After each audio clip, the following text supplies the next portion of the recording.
Chapter 2. Friday, March 10th. As the initial shock of Dean's new status was setting in, the first thing we wanted to do was drive to Mom's house, wake her up, and demand some answers. But that would have been cruel.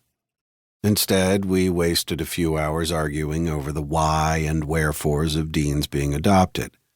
In the end, even though we couldn't be sure about anything, there were two things we agreed on. First, if Dean was adopted, it made sense I was too.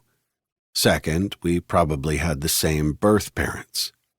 When we were kids, strangers at the grocery store would stop Mom and ask if she was exhausted from raising identical twins.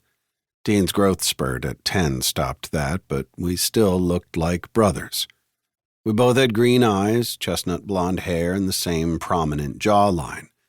How could we not have the same biological parents? We soon got tired of inventing new conspiracy theories and called it a night. The funeral service the next day was a torrent of emotions.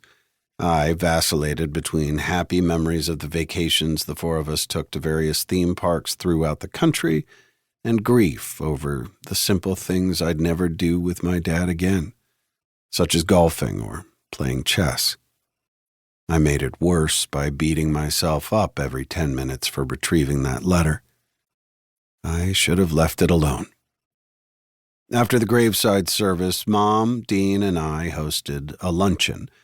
To me, the usual social pleasantries one shared with family and friends had taken on a toxic undercurrent, as if each table was speculating among themselves whether losing an adopted father was somehow easier than losing a birth father. What had seemed like a normal upbringing only yesterday morning was now tarnished, as if some unknown force had loosened life's anchor bolts, and I was floating around in a smoky haze of uncertainty. Childhood scenes kept popping into my head, which now took on more nuanced meanings, none of which were good. Like the countless times my parents took Dean and me to family parties, and our cousins refused to play with us, or the nasty comments that Aunt Phyllis, Mom's sister, always made just loud enough.